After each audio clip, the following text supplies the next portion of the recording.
नमस्कार दोस्तों, मैं हूं अंतिमा की ज़िंदगी। स्वागत करती हूं दोस्तों अनीता पांडे के देहाती लोकगीत पे। दोस्तों आज हम लोग माता रानी का भेंट लेकर उपस्थित हुए हैं। नवरात्रि आ गया, आप लोग जान ही रहे हैं। तो नवरात्रि के हमारी भाई बहनों को, हमारी यूट्यूब फैमिली को हमारे दोनों की तरफ से हार्दिक शुभकामनाएं। और आप लोग गीत को खूब सुनिए, ज़्यादा से ज़्यादा शेयर कीजिए वीडियो को, ताकि हम लोगों का हौसला बना रहे और हम लोग नए नए गीत आप लोगों के लिए लाते रहें। प्रेम से बोलो जयकारा शेरा वाली दा बोल सच्चे दरबार की जय।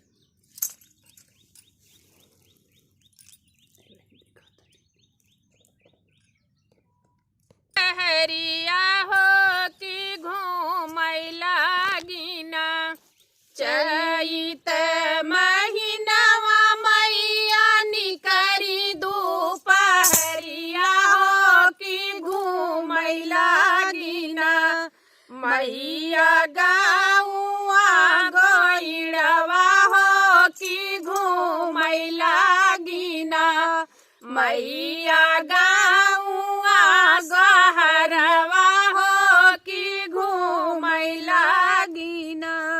घूमत घूमत मैया होई गई दोपहरिया हो छाई बैठीना मैया नीमिया के चहिया हो छाई बैठीना मैया नीमिया के चहिया हो छाई बैठीना।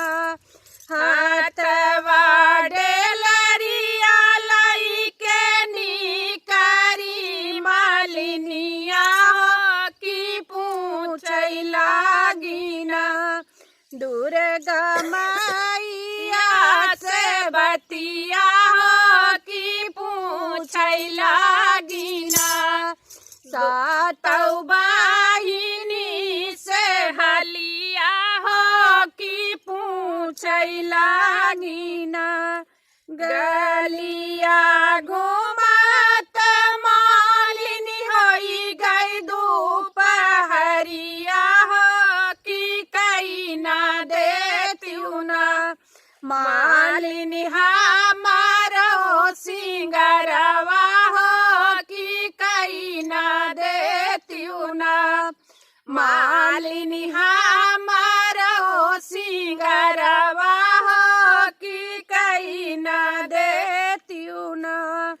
फूलवा ही चूनी चूनी गजरा बनवले हो लगाई दिहलीना माता रानी के से जरिया है लगाई दिहलीना।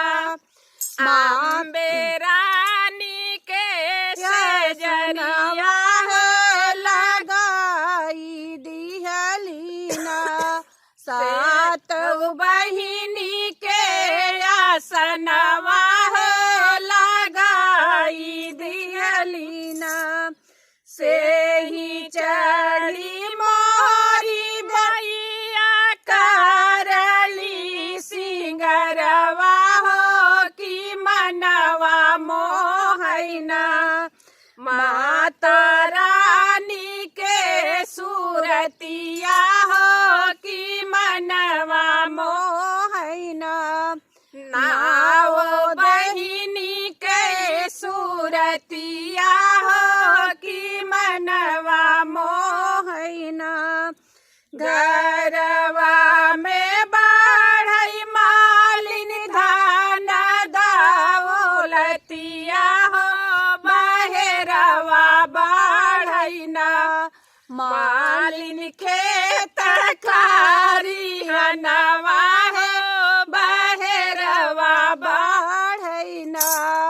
तोहरौ खेत खारी हनवा बहेरवा बढ़ैना।